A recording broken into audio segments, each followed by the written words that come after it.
Personnellement, je vais très bien, un dimanche après-midi comme d'habitude. Et aujourd'hui, on se retrouve pour le nouveau concept que je viens de faire il y a quelques jours, je crois même c'était hier que je viens de l'inventer, que je vous ai fait part. Alors je sais pas si ça existe déjà sur les réseaux, mais je me suis inspiré des magazines automobiles que je lisais auparavant sur la chaîne. N'hésitez pas à aller voir les vidéos où je disais si j'en étais d'accord avec leur avis. Et en fait, j'ai voulu reproduire ce que eux faisaient dans le sens point fort et point faible. Et allez, je développe mon argument, je développe mon avis par rapport à ces points forts et ces points faibles en fonction des voitures que j'ai été voir au salon de l'auto de Bruxelles de 2023, donc en janvier. Euh, c'est sur ces voitures-là que j'ai été voir, vu que j'ai pu les voir, certaines juste d'extérieur, certaines des fois extérieures, un peu intérieures, d'autres tout à fait les deux. Et donc du coup, je sais établir un avis visuel déjà sur ce que j'ai vu. On n'a pas fait comme si c'était notre voiture et on a été roulé avec. Non, j'ai vraiment établi un, un avis visuel sur le truc. Et en fait, ça avait coupé parce que j'avais plus de stockage, mais on allait se diriger chez les Américains cette fois-ci. Plus particulièrement chez Tesla. Alors Tesla, c'est le géant de l'électrique, c'est le réseau de recharge, on va dire, je crois qui est l'un des mieux développés, je crois. C'est l'autonomie en tout électrique euh, la plus haute, c'est dit. Hein.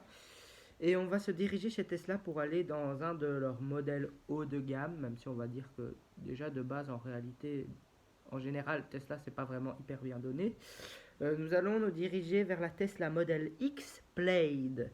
Alors le Model X déjà de base, qu'est-ce que c'est? C'est le plus gros SUV de chez Tesla, hein, carrément dans les 5 mètres. Il fait presque la taille de notre voiture à nous. Il est même encore un peu plus petit, je crois, du moins en longueur. Parce que je sais pas si en hauteur et tout ça, ça fait la même taille que notre voiture. La spécificité de ce modèle X, il est notamment connu avec ses Falcon, ses portes Falcon. Alors c'est quoi les portes Falcon? C'est un peu le même principe des portes qui s'ouvrent en l'air, sauf qu'au lieu que vous allez ouvrir une porte en l'air dans une Lambo Aventador par exemple, où ça va s'ouvrir directement comme ça sur le côté, et ben elle, ça va faire des portes Falcon, ça va s'ouvrir en ailes de faucon, comme des ailes d'oiseau. Et c'est ça qui fait un peu la réputation de Tesla parce qu'on se dit voilà, c'est l'un de leurs modèles phares, ils ont pas ça sur leurs autres modèles. Et ils ont sorti le Plaid, le Model X Plaid. Alors, pour vous rappeler un peu, la gamme Plaid, c'est en fait la gamme la plus puissante de chez Tesla jusqu'à maintenant. Et il y a eu la Model S Plaid qui est sortie. Elle était d'abord sortie aux États-Unis, je crois, avant qu'elle vienne en Europe. Il y a eu le modèle X Plaid qui est sorti aussi. La S-Plaid et la X-Plaid. Donc pour rappel, la modèle S, c'est la berline de chez Tesla. Et la modèle X, c'est bien évidemment le plus gros SUV de chez Tesla, encore au-dessus du modèle Y, bien évidemment. Et plus, on va dire, haut de gamme. Hein. Euh, donc je vais commencer à dicter les points forts de ce modèle X-Plaid. Le premier point fort, c'est design encore largement d'actualité. Et que ce soit même sur le modèle X, j'avais beaucoup entendu dire sur le modèle S plus précisément que cette voiture a quand même 10 ans. Je crois qu'elle est apparue en 2012, donc oui, même 11 ans. Et sur 11 ans de temps, son design reste tout à fait encore dans les actualités d'aujourd'hui, même si en 2017, il y a eu un restylage, bien évidemment, un premier restylage de la modèle S. Et là, quand ils ont sorti la Plaid, ils ont fait quelques petites retouches sur la carrosserie aussi. Mais de base, quand entend parler du design de la modèle S du moins, ils disent que vraiment c'est un modèle qui suit son temps et je suis tout à fait d'accord avec. Hein, ça vieillit vraiment pas euh, sur la globalité du modèle, on va dire. Et je suis un peu du même avis pour le modèle X. Parce que le modèle X, au fur et à mesure des années, même celui de 2016-2017, il est vraiment encore, quand je revois les vidéos d'il y a 5-6 ans, il est tout à fait encore d'actualité par rapport aux voitures qu'on voit aujourd'hui. C'est vraiment une voiture passe dans le temps. Tesla c'est reconnu pour ça, hein, parce qu'en même temps, ça a un design futuriste, donc peut-être un peu plus simpliste, on va dire ça comme ça, mais ça reste dans le design, on voit que c'est du luxe, quoi. Euh, voilà, c'est peut-être ça aussi qui fait le secret d'un design un peu plus passe dans le temps, qui dure beaucoup plus dans le temps. Donc voilà, en tout cas, le design de ce modèle X même, encore, même Play, est largement encore d'actualité. Le deuxième point fort, voiture futuriste, très avancée bien évidemment. Quand on parle de Tesla, on parle du futur, on parle de l'électrique, on parle des révolutions technologiques. Euh, à tel point que Tesla se veut tellement futuriste que par exemple si vous prenez on va dire les modèles un peu plus en dessous, par exemple la modèle 3 ou le modèle Y, les gens se plaignaient beaucoup parce qu'ils disaient que c'était un intérieur qui faisait plus voiture quoi. C'était juste une planche de bois, une tablette et un volant. C'est juste ça, il y avait même plus de boutons et tout ça ou quoi. Les gens se plaignaient beaucoup de se dire pour le prix que ça coûte, il y a presque rien dedans quoi. Tout est à gérer par un énorme logiciel sur l'écran, euh, l'énorme écran d'infodivertissement, hein, parce que ce qui fait la connaissance aussi de Tesla, c'est ses écrans de très bonne qualité de définition, bien évidemment. C'est ce que Elon Musk se veut d'avoir pour avoir la voiture la plus technologique possible et en même temps pour concevoir la voiture pardon la plus technologique et en même temps euh, donc je disais que ouais pour concevoir la voiture la plus technologique. Et en même temps, on pourrait se demander, ça c'est un peu dans les points faibles, donc j'y reviendrai après, mais on pourrait se demander s'il n'y aurait peut-être pas un danger dû à la taille de ces écrans. Mais en tout cas, c'est vrai que Tesla se veut d'être une voiture qui est vraiment en avance sur son temps en termes de futurisme. Et on va dire que c'est un peu le cas quand même, hein, voilà. J'ai même mis très avancé parce que c'est vrai que sur certains modèles, voilà. Et le troisième point fort, l'intérieur reste un peu plus dans les codes stylistiques d'une voiture, justement mêlé au futurisme. Dans la modèle S et la modèle X. Personnellement, quand je suis allé au salon de l'auto, j'ai pu monter dans la modèle S Plaid. Euh, et même encore dans les modèles Plaid, on va dire, même si Tesla c'est resté toujours des voitures assez simplistes à l'intérieur, on va le dire. Certes luxueuses, oui, euh, on va dire bien raffiné, mais assez simpliste. Et souvent, il y a certaines personnes qui se plaignaient parce que non seulement on va dire que la finition a bien évolué chez Tesla, mais on va dire que pour le prix que que les familles payaient pour une Tesla, les familles étaient déçues de leur voiture dans le sens des finitions parce que déjà il y avait des finitions pas vraiment hyper top quoi, hein. Il y avait des mauvais agencements, c'était des tout petits détails dans la carrosserie ou autre, mais voilà quoi, ça faisait la preuve que la qualité de fabrication était un peu moindre. Est-ce que chez Tesla, on ne délaissait pas non plus, encore plus à l'époque, la qualité de la présentation de la finition du véhicule pour la technologie? Il se peut aussi. Maintenant, ils évoluent vraiment bien. Il peut encore y avoir un ou deux petits défauts. J'ai déjà vu dans certaines vidéos qui datent de je sais pas il y a combien de temps, mais qui sont assez récentes, des défauts dans les joints des portes. Mais sinon, à part ça, il n'y a plus vraiment de grands défauts, on va dire. L'intérieur reste un peu plus dans les codes stylistiques d'une voiture. Pourquoi? Parce que vu que Tesla se veut d'être futuriste, j'ai dit les familles se plaignaient d'avoir dans leur voiture des trucs très simplistes, une planche de bois, un iPad, enfin un iPad, une tablette et un volant. Là, on a un peu plus l'esprit voiture, au sens où il y a quand même des grilles d'aération. Ça fait un peu plus voiture, je sais pas, ça fait un peu plus voiture quoi. Le tableau de bord et tout ce qui s'ensuit, c'est un peu plus carré. Il y a un peu, on va dire, c'est un peu plus grossi. On va dire quelque chose comme ça. Donc du coup, ça fait un peu plus voiture à titre personnel dans les modèles haut, comme modèle S ou modèle X. Voilà. Et les points faibles, maintenant on passe aux points faibles de cette Tesla Model X Plaid. De un, j'ai mis entre parenthèses parce que je sens qu'il y en a certains qui vont rechigner quand je vais dire ça. Je me dis que peut-être ça peut plaire à d'autres personnes, peut-être non, parce que après tout, c'est un des critères qui fait aussi la réputation de Tesla, la taille de l'écran central. Alors oui, mais pourquoi est-ce que je mets ça en point faible?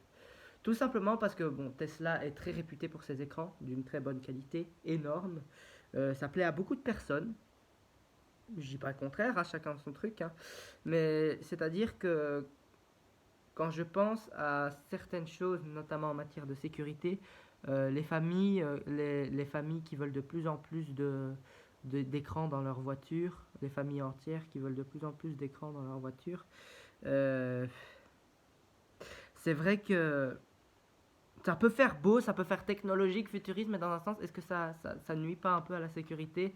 Dans le sens où, ok, Tesla s'est réputé pour être assez sécure, il y a eu quand même beaucoup d'accidents avec les Tesla, mais bon, voilà. Euh, Parce que la distraction aussi vient des écrans, dans le sens où il suffit d'être distrait par l'énorme écran, de ne pas regarder la route et la famille part dans leur voiture, la famille qui est dans leur voiture, ils partent dans le ravin, quoi. Ou alors choc frontal, quoi. Enfin, un accident, bref, peut vite arriver à cause de la distraction des écrans. Alors je me dis, pourquoi est-ce qu'ils doivent faire des énormes écrans? Je trouve que ça multiplierait peut-être un peu plus le risque de distraction. Après, c'est vrai qu'on est dans un monde aujourd'hui qui, même sans l'automobile, baigne dans les écrans. On va le dire honnêtement, mais quand même, lorsqu'on est dans une voiture, je veux bien que les familles veulent de plus en plus de technologie, d'écran dans leur voiture et tout ça, mais à partir du moment où ça peut avoir un impact sur la distraction et que ça peut mener jusqu'à un accident, c'est vrai que ça fait réfléchir peut-être à certains moments. Bref, voilà. Et en deuxième lieu, toujours pas de poches aumônières dans les sièges. Qu'est-ce que les poches aumônières pour les personnes qui ne s'y connaissent pas? C'est tout simplement les poches qui se trouvent sur les sièges des voitures, dans lesquelles on peut mettre un peu tout et n'importe quoi dedans. Les poches à l'arrière qui sont souvent en cuir ou alors un filet, et on peut mettre n'importe quoi à l'arrière. Chez Tesla, c'est connu et peut-être que ça peut paraître comme un désavantage dans le sens où il n'y a vraiment pas de poche aumônière. Il n'y a aucune poche aumônière. C'est un siège avec une coque noire à l'arrière. C'est vraiment une coque en plastique noir. Il n'y a aucune poche aumônière. C'est le siège, c'est les sièges, tous les sièges ont des coques noires. Il n'y a aucune poche aumônière. Ça peut paraître dérangeant dans le sens où si les familles dans leur voiture mettent beaucoup de choses, s'ils sont nombreux dans leur voiture et qu'ils doivent mettre beaucoup de choses, stocker beaucoup de choses. Déjà, le grand malheur de Tesla, ça a été quand même le rangement. J'ai déjà entendu certaines personnes qui se plaignaient, certaines familles qui se plaignaient de leur Tesla dans le sens où on est une famille nombreuse et dans notre voiture, on n'arrive pas à mettre beaucoup de choses parce qu'il n'y a vraiment pas beaucoup d'espace.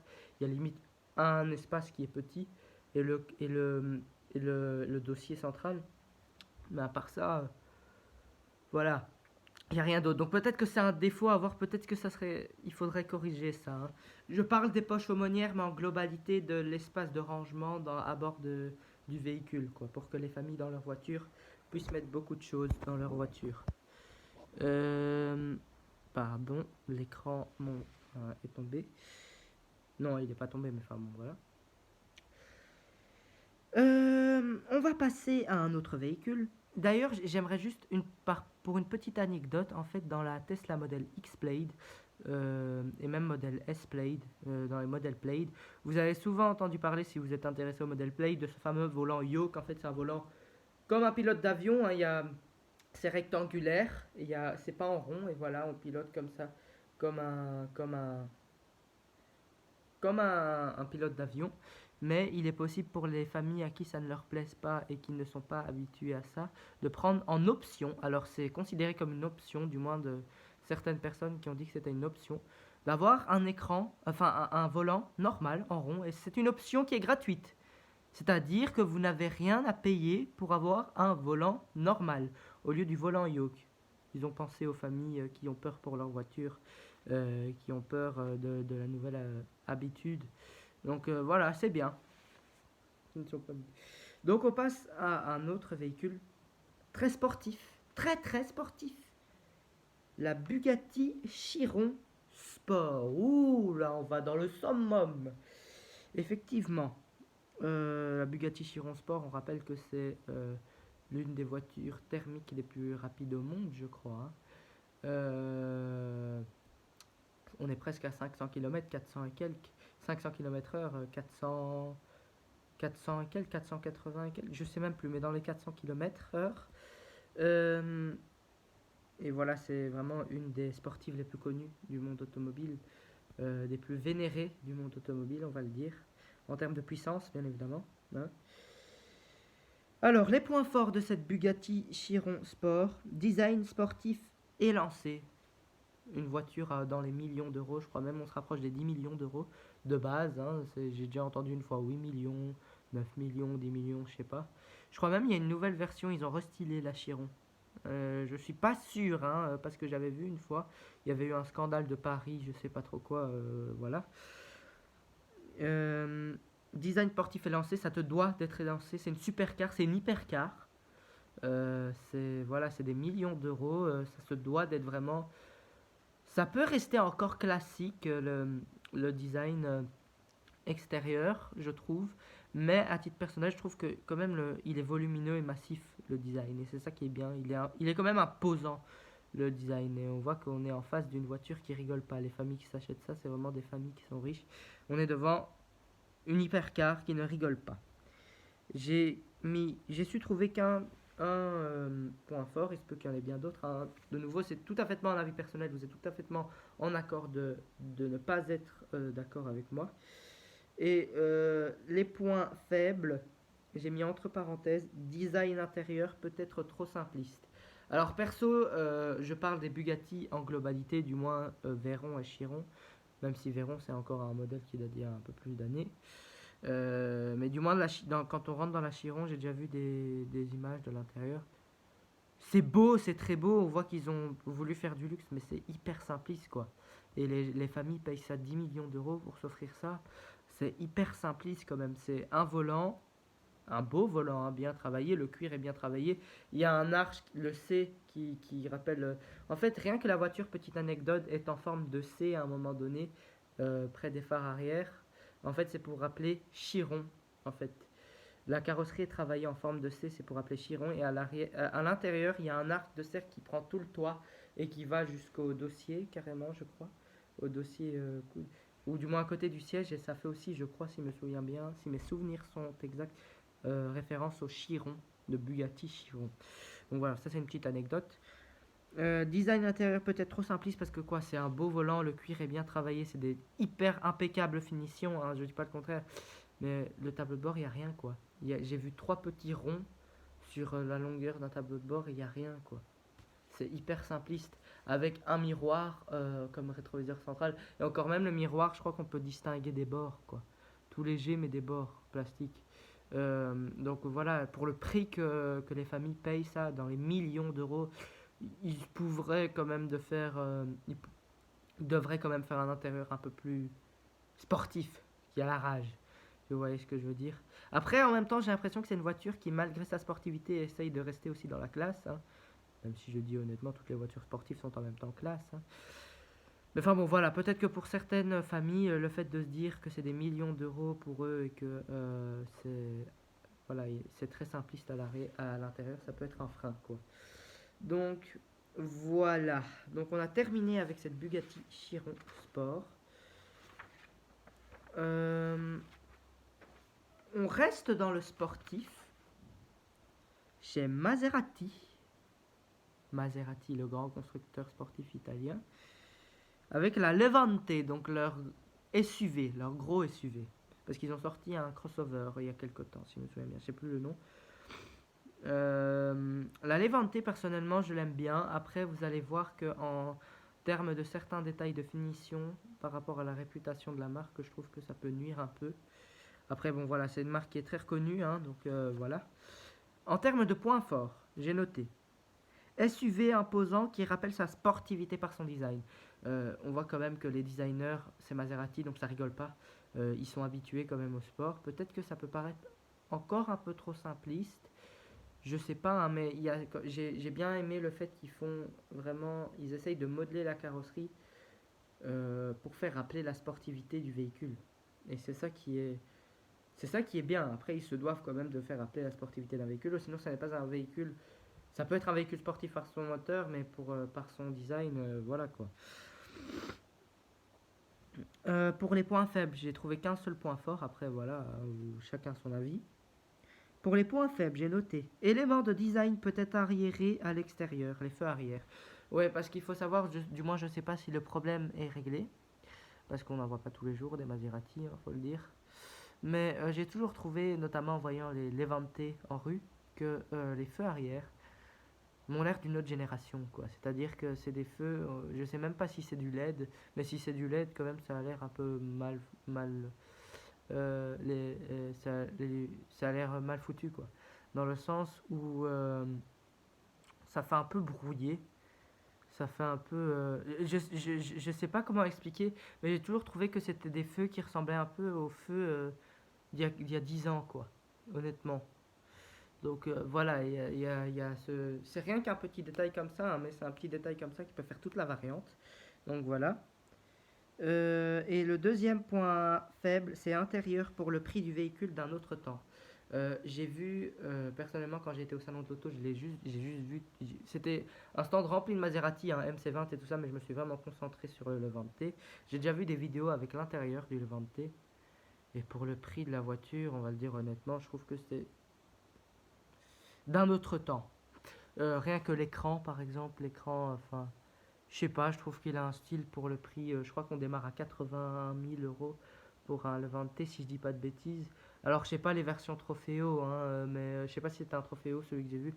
Mais les Maserati, même de base, ça doit quand même d'être haut. Et l'écran, je trouve que pour la peine, une famille, autant aller chez Porsche, quoi, hein, pour un Cayenne, hein, pour que les familles soient satisfaites de leur voiture, qu'ils aillent chercher chez Porsche, hein, pour la peine, parce qu'ils ont des bien meilleurs écrans, j'ai l'impression. Aussi, par exemple, c'est tout bête, hein, il y a même ça chez les Ferrari, mais Ferrari, encore, je trouve que ça peut passer. Mais le rétroviseur central, il y a des gros bords plastiques. C'est vrai que pour le prix du véhicule, ça peut faire un peu cacaille, quoi.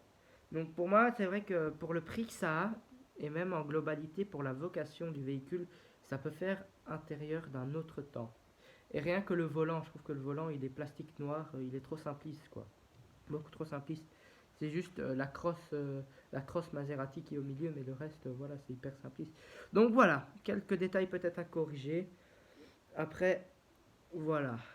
Euh, on est toujours dans les très hautes sportives.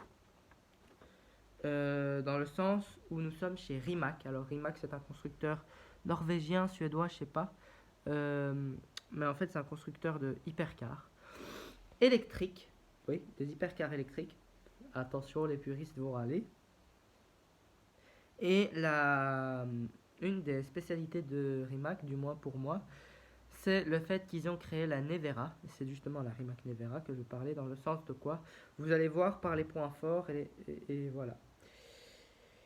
Par contre, pour les points forts, petit détail rigolo, mais à chaque point fort, c'est des points forts qui sont liés à la vitesse. Donc, pour tout vous dire, donc quand même, j'ai mis par après attention au respect du code, hein.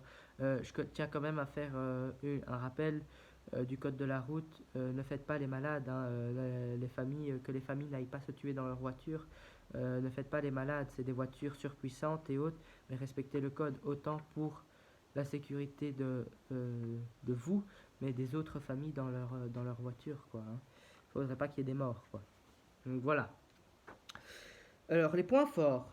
J'ai mis bat tous les records confondus en termes de 0 à 100 km/h, effectué en 1 seconde 97. Attention, respect du code, bien évidemment. Mais là, je viens de refaire le rappel. Oui, dans le sens où c'est, si je me souviens bien, si je dis pas de bêtises, la voiture, toutes catégories confondues, donc même plus rapide que la plus rapide des thermiques, en termes de 0 à 100, parce qu'elle fait le 0 à 100 km/h en 1 seconde 97. Donc en 1 seconde, on va dire, après de 2 secondes, 1 seconde 97, vous êtes à 100 km/h. C'est pour vous dire le truc, hein, c'est incroyable. Et le deuxième point fort, j'ai mis également respect du code de la route. Vitesse maximum 412 km/h. Oui. C'est une voiture qui est vraiment très rapide. Je vais déjà vous dire le prix parce que le prix est stipulé dans un des points faibles. Le prix, si je me souviens bien, du moins démarre à 2 millions d'euros. Ou alors j'ai entendu après du moins 1 à 2 millions d'euros. Je trouve que pour 2 millions d'euros, du moins par rapport à la vitesse que le véhicule peut atteindre, je trouve que ça reste. Bon, c'est des prix astronomiques et colossales, hein, on va le dire honnêtement, hein. Seules les familles riches peuvent se payer des voitures pareilles. Mais je veux dire que ça reste dans les normes des prix dans le sens où. Oui, quand même, 412 km/h, c'est pas rien, quoi. Donc, voilà, on est presque, on va dire presque à quand même une bonne dizaine, une bonne soixantaine, du moins, ou septantaine de kilomètres heure près de la vitesse d'une Bugatti. Donc, voilà, quand même, pour moi, ça vaut. Mais une Bugatti, en même temps, c'est 8 millions, 10 millions, et c'est du Pour le moment, c'est du W16 encore. Ils viennent de créer, je crois, la dernière en W16.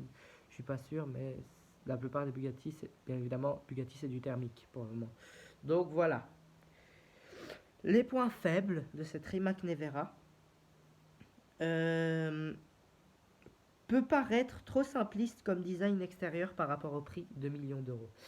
Oui, parce que on voit que c'est une voiture qui a une vocation d'hypercar. Elle est très basse, hein, elle a la forme d'une hypercar. Après, je me dis, pour les 2 millions d'euros, il y en a des qui peut-être peuvent trouver que c'est un bon design pour ce prix-là. Après, je me dis que d'autres, par rapport à la forme du design, à comment la voiture est sculptée, comment la voiture est assemblée, rien que les phares et autres, enfin, je me dis peut-être qu'ils peuvent trouver ça un peu trop cher par rapport au design de la voiture en elle-même. Donc voilà, ça c'est une question d'avis personnel, mais voilà, je tenais quand même à souligner. Je me disais peut-être qu'il y a certaines personnes, voilà.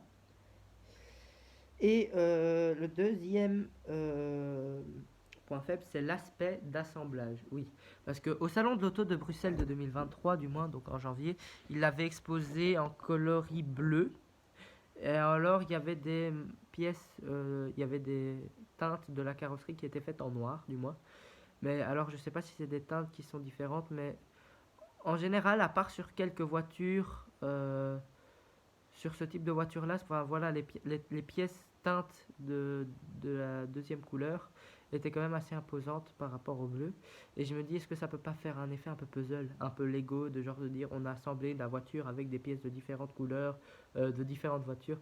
Je sais pas, hein, c'est peut-être des conneries que je suis occupé de dire, hein, pour vous, hein, et je le conçois tout à fait, mais je me dis que peut-être que certaines personnes pourront se dire que c'est de l'assemblage, quoi, à titre personnel. Après, ça dépend de la vie de chaque personne. Mais voilà, je me suis dit par rapport au design de la voiture, vu qu'il y a en globalité la teinte de la voiture est bleue et qu'on met quelques morceaux noirs, je me dis ça peut faire un peu un effet d'assemblage, quoi. Donc voilà, qu'on a assemblé plusieurs pièces sur la même voiture. Donc voilà. Donc, euh, je fais je vous propose que pour les deux dernières, on se retrouve dans une autre partie vu que nous sommes déjà à 27 minutes de vidéo.